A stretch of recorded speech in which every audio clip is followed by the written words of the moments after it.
A paz esteja contigo. Comentários às regras de Luz no Caminho. Antes que os olhos possam ver, devem ser incapazes de lágrimas. Todos os leitores de Luz no Caminho devem ter presente que este é um livro que aparenta encerrar alguma filosofia, porém que parecerá ter pouco sentido aos que cr é acento circunflexo m ter sido escrito em linguagem comum. Para os que lerem deste modo, o resultado será insignificante, porque é preciso aprofundá-lo para poder tirar o suco da leitura. Ficai de sobreaviso e lede pouco deste modo. Há outra maneira de ler, que não é a única útil para a leitura de certos autores. É ler não no sentido de cada linha, mas no de cada palavra. É como decifrar um hierograma profundo. Todas as obras de alquimia estão escritas no hierograma de que falo, e este foi usado pelos grandes filósofos e poetas de todos os tempos. Os adeptos o empregam sistematicamente com referência à vida e aos conhecimentos, e aparentemente dando a sua mais profunda sabedoria, ocultam o verdadeiro mistério nas próprias palavras que o constituem. Não podem fazer mais do que isso. Há uma lei na natureza que exige que o homem decifre por si mesmo estes mistérios. Não pode compreendê-los por outro método. Um homem que desejar viver, tem que comer os seus alimentos, isto é uma simples lei da natureza, que se aplica também à vida superior. O homem que quer viver e agir nela, não pode ser alimentado tal qual uma criança, é preciso alimentar-se por si mesmo. Proponho-me a expor em linguagem nova e clara uma parte da luz no caminho, porém não posso dizer se este esforço meu será de alguma utilidade. Para o homem surdo e mudo, não será uma linguagem inteligível, ainda quando, para torná-la mais clara, algum linguista mal aconselhado traduza as palavras em todas as línguas vivas e mortas, e grite aos seus ouvidos estas diversas frases. Mas aos que não são surdos nem mudos, uma só língua é geralmente mais fácil do que as outras, e é a estes que me dirijo. O primeiro aforismo da Luz no Caminho, contido na primeira parte, sei muito bem que, no que concerne ao seu sentido interno, ficou como uma folha de papel selado para muitos que, quanto aos outros sentidos, seguiram o propósito do livro. Há 4 verdades provadas e certas, referentes à entrada no ocultismo. As portas de ouro fecham o vestíbulo, contudo, há alguns que atravessam os seus umbrais e descobrem o sublime e sem limite do além. No fim de longos períodos de tempo, todos atravessarão as portas. Porém, eu desejaria que o tempo, o grande enganador, não fosse o senhor da situação. Aqueles que as conhecem e as amam, nada temos que dizer. Porém, aos outros, e não são tão poucos como pensam alguns, que consideram o passo do tempo como golpes compassados do grande martelo de ferreiro, e o espaço, como as grades de uma jaula, as traduzirei até que cheguem a compreendê-las por completo. As 4 verdades escritas na primeira página de Luz no Caminho referem-se à prova de iniciação do aspirante a ocultista. Enquanto não as houver passado, não poderá nem sequer chegar ao guardião da porta que dá entrada ao conhecimento. O conhecimento é a maior herança do homem, porque, pois, não se há de procurar alcançá-lo por todos os caminhos possíveis. O laboratório não é o único terreno da experimentação. Devemos ter presente que ciência deriva de ciens, particípio de shir, conhecer, a sua origem é semelhante à das palavras discernir, saber. Portanto, a ciência não trata somente da matéria, ainda mesmo em suas formas mais sutis e obscuras. Semelhante ideia é filha somente do espírito frívolo da época. Ciência é uma palavra que abarca todas as fórmulas do conhecimento.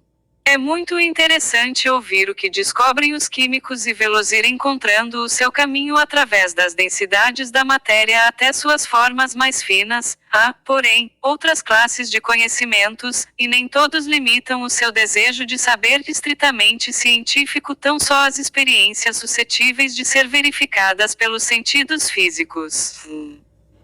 Todo aquele que não seja torpe ou não tenha sido reduzido à imbecilidade por algum vício dominante, adivinhou, ou talvez descobriu, com alguma certeza, que dentro dos sentidos físicos existem outros sentidos sutis. Nisto não há nada de extraordinário, se tomássemos o trabalho de interrogar com circunspecção a natureza, veríamos que tudo o que é perceptível à vista ordinária tem alguma coisa, ainda mais importante, que se acha oculta dentro. O microscópio nos descobriu um mundo, mas dentro dessas formas que o microscópio nos revela, existe um mistério que nenhum instrumento pode revelar. O mundo todo é animado e iluminado, até nas formas mais materiais, por um mundo interno. Este mundo interno é chamado de astral por algumas pessoas, e este é um termo tão bom como qualquer outro, ainda que signifique meramente estrelado, porém as estrelas, como indicou Locke, são corpos luminosos que iluminam com sua própria luz. Esta qualidade é característica da vida que habita na matéria, pois aqueles que a veem, não precisam, para isso, de lâmpada alguma.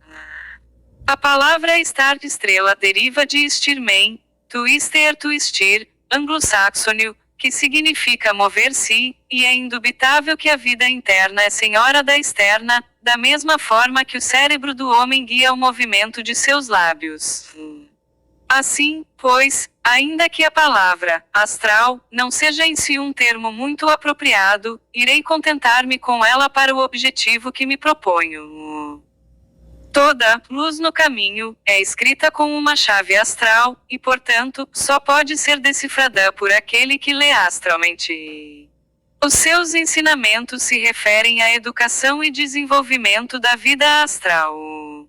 Enquanto não se tiver dado o primeiro passo neste desenvolvimento, o veloz conhecimento que se chama intuição, positiva e certa, é a única forma de conhecimento que permite ao homem trabalhar com rapidez ou alcançar o seu verdadeiro estado elevado, dentro dos limites do seu esforço consciente. Obter conhecimento por meio de experiências é um método demasiado fastidioso para os que desejam realizar um verdadeiro trabalho. Aquele que o obtém por uma intuição segura, põe as mãos em suas várias formas com rapidez extraordinária, por um grande esforço de vontade, como o trabalhador determinado empunha suas ferramentas, indiferente ao peso delas ou a qualquer outra dificuldade que se lhe possa apresentar. Não se entretém numa por uma das palavras, mas usa aquelas que lhe parecem as mais apropriadas. Todas as regras contidas em Luz no Caminho foram escritas para todos os discípulos, porém, para os discípulos, isto é, para aqueles que adquirem o conhecimento. Para os que não forem estudantes desta escola, estas regras no lhes inspiram interesse, nem têm valor. A todos os que se interessarem seriamente pelo ocultismo, digo primeiramente, adquirir o conhecimento. A quem tem, lhe será dado. É inútil esperar que ele venha por si. A matriz do tempo se fechará para vós, e em idades muito distantes ficareis sem nascer, desprovidos de poderes. Portanto, digo àqueles que têm fome e sede de conhecimento, estais atentos a estas regras.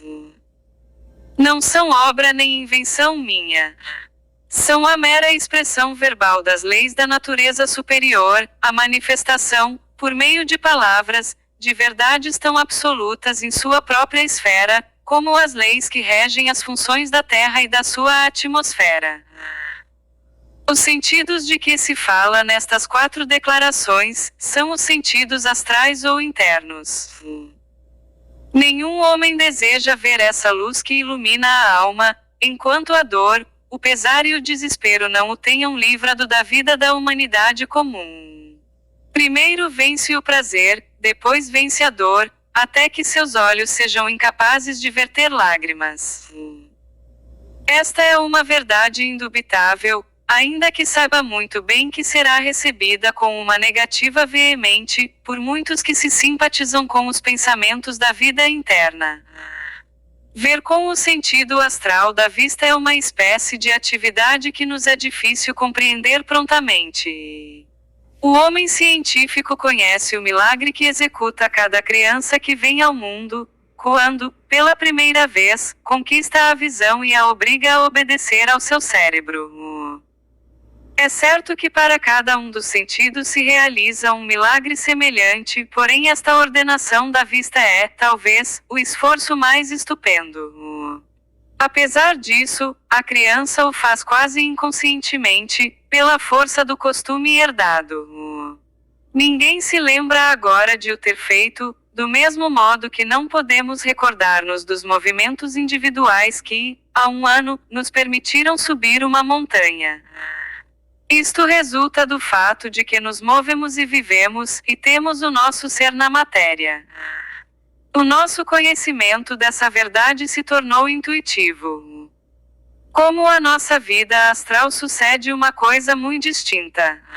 Durante longas idades do passado, o homem lhe prestou tão pouca atenção, que perdeu praticamente o uso dos seus sentidos.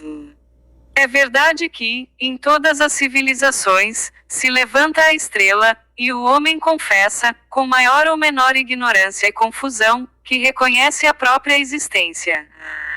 Porém, muito a miúde nega e, sendo materialista, converte-se nesse ser estranho que não pode ver a sua própria luz, um ser vivente que não quer viver, um animal astral que tem olhos e ouvidos, palavra e poder, e que, não obstante, não quer usar nenhum desses dons.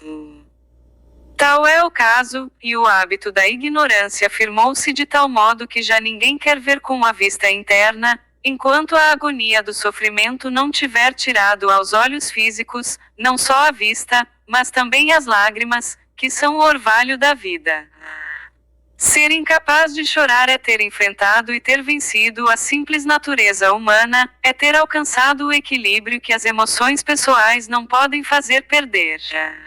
Isto não implica a destruição do pesar, quando a alma que sofre parece impotente para continuar sofrendo tão horrivelmente, não significa o frio da velhice, quando a emoção se entorpece porque as cordas que a faziam vibrar se estão gastando. Nenhuma dessas condições são próprias de um discípulo, e se alguma delas existe nele, deve ser dominada antes que possa entrar no caminho. A dureza de coração é própria do homem egoísta, para o qual a porta está sempre fechada. A indiferença pertence ao nécio e ao falso filósofo, aos quais a sua tibieza os torna meros bonecos, que carecem de força para afrontar as realidades da existência. Quando a dor ou o pesar gera o agudo sofrimento, pode resultar num letargo, análogo ao que acompanha a velhice, na generalidade dos homens comuns. Semelhante estado torna impossível a entrada no caminho, porque o primeiro passo é muito difícil. Para tentar dá-lo, é preciso ser um homem forte, cheio de vigor psíquico e físico. É verdade que, segundo disse Edgar Poe, os olhos são as janelas da alma, as janelas do palácio encantado em que reside. Esta é a interpretação mais acertada do significado do texto. Se o pesar, a decepção, o abatimento ou o prazer fizerem estremecer a alma de maneira a fazê-la perder a sua firmeza ou o fluxo do espírito que o inspira, e a fonte da vida faz brotar, afogando o conhecimento na sensação, então tudo se apaga, as janelas se obscurecem, a luz é inútil. Isto é um acontecimento tão certo como cair um homem num precipício, estando às suas bordas e perdendo suas forças por uma emoção repentina.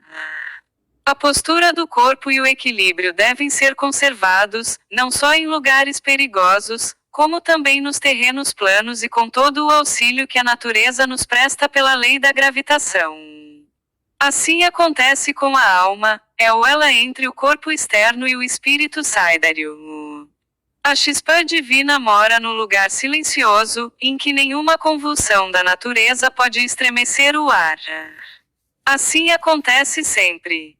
Porém, a alma pode perder o seu posto e seu conhecimento dessa chispa, embora sejam partes de um todo, bastam a emoção e a sensação para perder esse laço. O sofrimento, o prazer ou a dor causam uma vibração intensa que, para a consciência do homem, é vida. Ora, esta sensibilidade, longe de diminuir, aumenta, quando o discípulo principia a sua educação.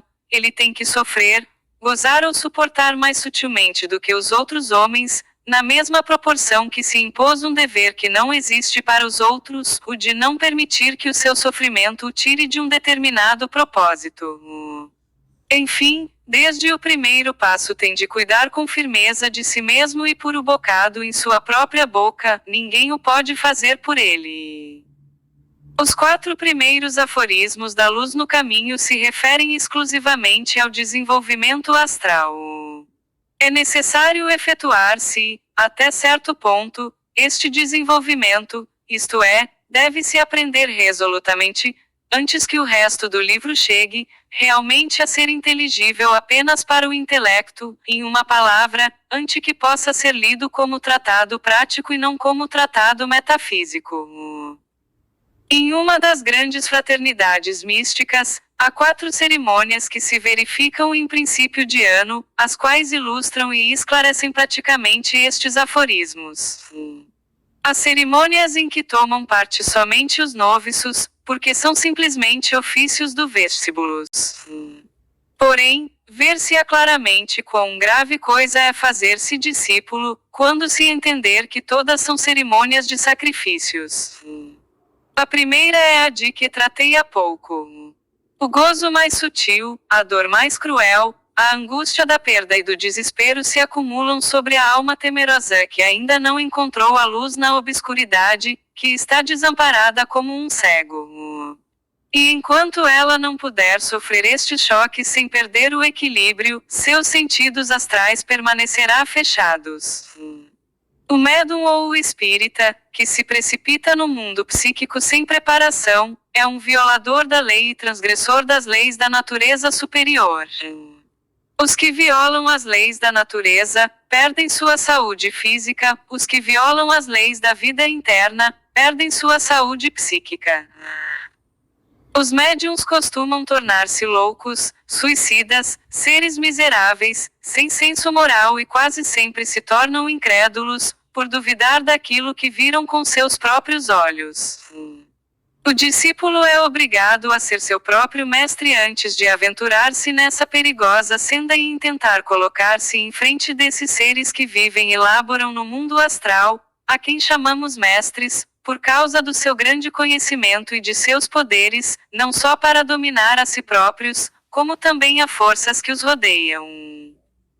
O estado da alma, quando faz a vida das sensações, em contraposição à do conhecimento, é vibratório ou oscilante, em oposição ao fixo. Esta é a interpretação literal mais aproximada do fato, é literal só para a inteligência e não para a intuição. Para esta parte da consciência do homem é preciso um vocabulário diferente. A ideia do fixo talvez pudesse ser expressa pela de em casa. Na sensação, não se pode ter casa permanente, porque a mudança é a lei desta existência vibratória. Esta lição é a primeira que o discípulo deve aprender. É inútil deter-se e chorar por uma cena de um caleidoscópio, que passou. É coisa muito conhecida, e de que Bulwer Lytton tratou com grande precisão, que a primeira de todas as experiências do neófito em ocultismo é uma tristeza intolerável. Um sentimento de vácuo e que faz do mundo um deserto e da vida uma luta vã, se apodera dele. Logo que se propõe a contemplar o mistério inefável da sua própria natureza superior, suscita a apresentação da prova inicial. A oscilação entre o prazer e a dor cessa, talvez, por um momento, porém, isto é bastante para fazê-lo desprender-se dos fortes laços que o atavam ao mundo das sensações. Experimentou, ainda que brevissimamente, a vida maior, e continua, na existência ordinária, oprimido por um sentimento de irrealidade, de negação vácua e horrível. Este foi o pesadelo do neófito de Bulwer Lytton em Zanoni, e até mesmo Zanoni, que tinha aprendido as grandes verdades e adquirido grandes poderes, não havia passado os umbrais em que o temor e a esperança, o desespero e a alegria, parecem, em um momento dado, realidades absolutas e, quase imediatamente, meras formas de fantasia. Esta prova inicial nos acarreta, a miúde, a mesma vida, porque, afinal, a vida é o grande mestre. Tornamos a estudá-la quando já temos adquirido poder sobre ele, tal como o mestre de química aprende no laboratório mais do que seus discípulos. Pessoas aqui se acham tão próximas da porta do conhecimento, que a própria vida as prepara para ele, e não é preciso que qualquer mão individual invoque o horroroso guardião da entrada. Estas têm de ser, naturalmente, organizações sutis e vigorosas, capazes do mais vívido prazer, veem imediatamente a dor e cumprem o seu dever. As formas mais intensas do sofrimento caem sobre semelhante natureza, até que, afinal, ela se desperta do estupor da sua consciência e, pela força da sua vitalidade interna, passa pelos umbrais e vai a um lugar de paz. Então a vibração da vida perde o seu poder tirânico. A natureza sensível tem ainda que sofrer, porém a alma se libertou e se mantém de parte, guiando a vida para sua grandeza. Os que são escravos do tempo e passam lentamente por todos os seus espaços, vivem em uma grande série de sensações e sofrem a mistura constante do prazer e da dor. Não se atrevem a agarrar com vigor a serpente do ser e vencê-la, tornando-se, deste modo, divinos, mas antes preferem continuar a sofrer as diversas experiências e a receber golpes das forças opostas. Quando um desses escravos do tempo se decide a entrar na senda do ocultismo, esta é sua primeira tarefa. Se a vida não o ensinou, se não é bastante forte para ensinar a si mesmo, e se tem o poder suficiente para pedir o auxílio de um mestre, então se lhe impõe essa terrível prova descrita em Zanoni. A oscilação em que vive cessa por um momento, e tem que sobreviver ao choque de afrontar o que lhe parece o abismo do nada. Enquanto não tiver aprendido a olhar nesse abismo e não tiver encontrado a paz que aí existe, é impossível que os seus olhos cheguem a serem capazes de verter lágrimas. E, antes que o ouvido possa ouvir, deve ter perdido a sensibilidade. As 4 primeiras regras de luz no caminho são, indubitavelmente, por estranha que pareça a afirmação, as mais importantes de toda a obra, com exceção de uma única regra. A razão da sua importância é porque contém a lei vital, a própria essência criadora do homem astral. É só na consciência astral ou iluminada em si que tem alguma significação viva às demais regras. Uma vez que se tenha alcançado o uso dos sentidos astrais e começado a seu emprego, as últimas regras servem de guia.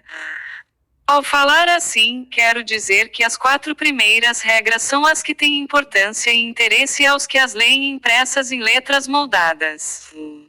Quando se tenham gravado no coração do homem e em sua vida, de modo indelével, então as outras regras se tornam não só interessantes declarações metafísicas extraordinárias, mas também acontecimentos reais da vida, que ele tem de experimentar e em que vai entrar. As 4 regras se acham escritas na grande câmara de toda a verdadeira loja de uma fraternidade viva.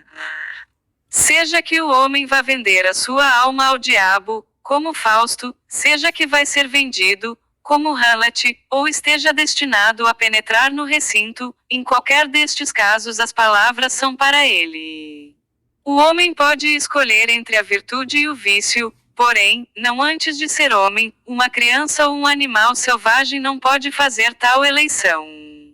Assim sucede com o discípulo, antes que possa ver as sendas para escolher entre elas. O esforço para tornar-se discípulo, o nascer de novo, há de o fazer por si mesmo, sem mestre algum. Enquanto não tiver aprendido as 4 regras, nenhum mestre lhe poderá ser útil e, por essa razão, mencionam-se os mestres da forma atrás feita.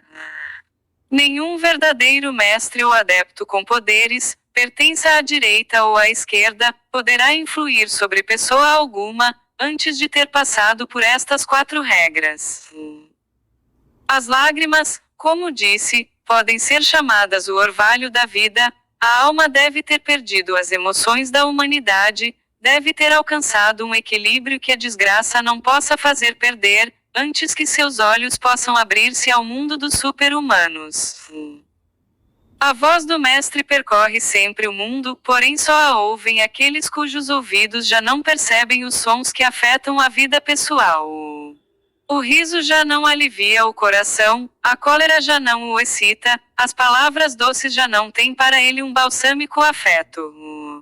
Porque aquele interno, ao qual os ouvidos são como uma porta externa, é em si mesmo um lugar de paz que nada pode perturbar. Assim como os olhos são as janelas da alma, os ouvidos são as suas portas. Por seu intermédio vem o conhecimento da confusão do mundo. Os grandes seres que conquistaram a vida, que chegaram a ser mais do que discípulos, permanecem em paz, imperturbáveis no meio da vibração e do movimento caleidoscópico da humanidade. Possuem em si conhecimentos certos, assim como uma paz perfeita e, por isso, não podem excitar-se, nem emocionar-se por causa dos errôneos e parciais fragmentos de informação que trazem aos seus ouvidos as vozes dos que os rodeiam. Quando falo do conhecimento, refiro-me ao conhecimento intuitivo. Esta informação certa nunca pode ser obtida por muito trabalho ou por muitas experiências, pois que estes métodos são aplicáveis somente à matéria, e a matéria em si é uma substância completamente incerta e constantemente afetada pela mudança. As leis mais absolutas e universais da vida natural e física, como o entendem os homens da ciência, desaparecerão quando desaparecer a vida deste universo e ficar só a sua alma em silêncio. Que valor tem, então, o conhecimento de suas leis, adquirido pelo trabalho e pela observação? Os leitores e críticos devem saber que, com o que acabo de dizer, não procuro rebaixar a importância do conhecimento adquirido ou da obra dos homens científicos. Pelo contrário, entendo que os homens de ciência são os precursores do pensamento moderno.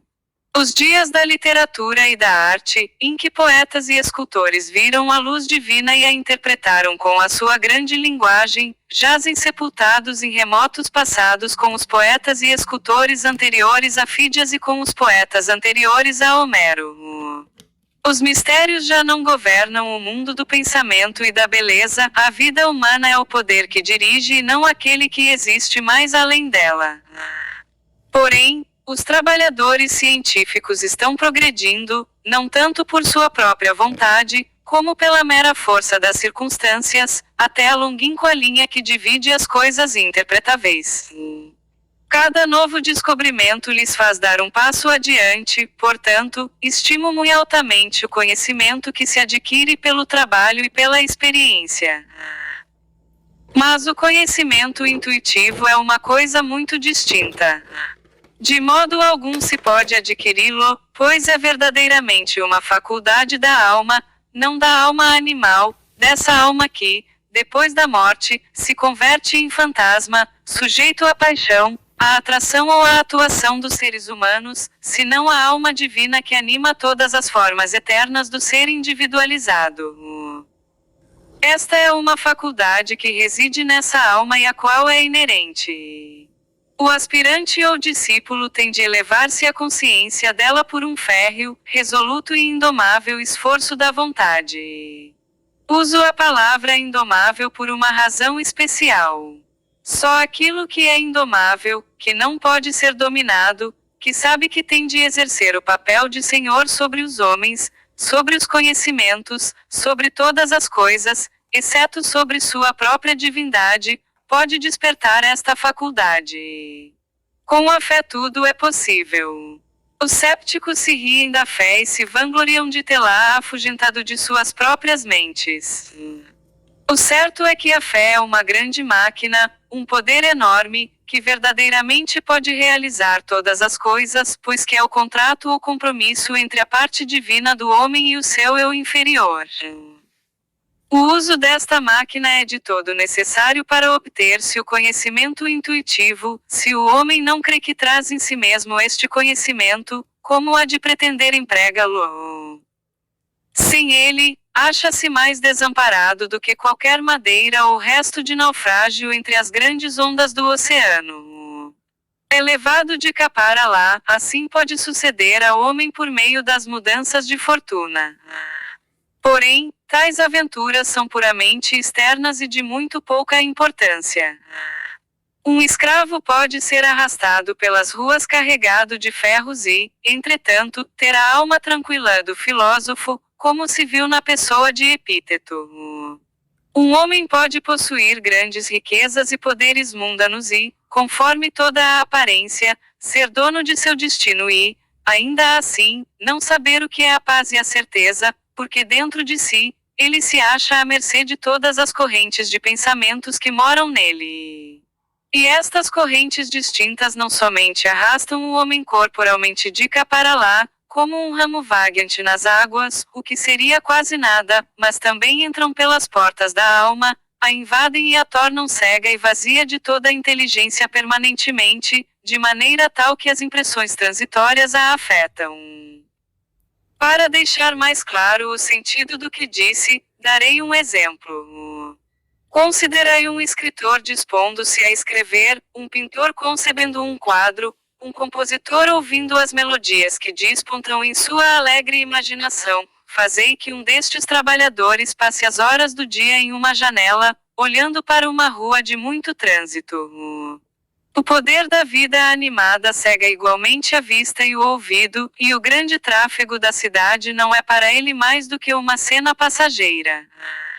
Mas se um homem, cuja mente esteja vazia, cujos dias não têm objeto, se achasse nesta mesma janela, observaria os transeuntes e iria recordar-se das feições que, por alguma razão, lhe interessariam. Assim acontece às mentes em suas relações com a verdade eterna. Se já não transmitem suas flutuações, seus conhecimentos parciais, suas incertas informações à alma, então no lugar interno de paz, a luz do verdadeiro conhecimento se converte em chama, então os ouvidos principiam a ouvir. A princípio muito débil e muito vagarosamente. E em verdade, são tão débeis e frágeis estes primeiros indícios do princípio da vida real, que algumas vezes são considerados como meras fantasias e imaginações. Porém, antes que eles possam tornar alguma coisa mais do que fantasias, a pessoa tem que afrontar o abismo do nada de um outro modo. O silêncio completo, que só pode vir fechando-se os ouvidos a todo ruído transitório, vem como um horror mais espantoso que o próprio vácuo informe do espaço. Creio que nosso único conceito mental do espaço vazio, quando reduzido à expressão mais simples do pensamento, é a negra escuridão. Este conceito constitui um grande terror físico para a maior parte das pessoas, e considerado como acontecimento eterno e imutável, traz à mente a ideia da aniquilação mais do que qualquer outra. Todavia, é somente a extinção de um sentido, e o som de uma voz pode vir e trazer um consolo até nas profundas trevas.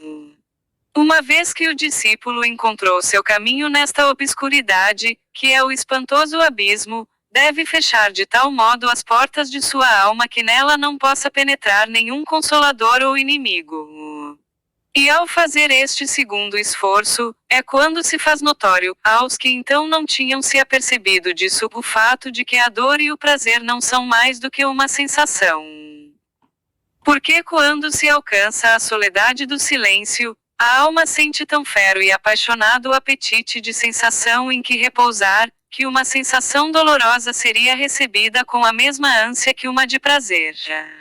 Quando se chega a este estado de consciência, o homem animoso, se lhe apegando, firmando-se nele, pode destruir de golpe a sua sensibilidade. Quando o ouvido cessa de distinguir entre o aprazível e o doloroso, já não pode ser afetado pela voz dos outros, e então está fora de perigo e pode abrir as portas da alma. A vista é o primeiro esforço e o mais fácil, porque se alcança em parte por um impulso.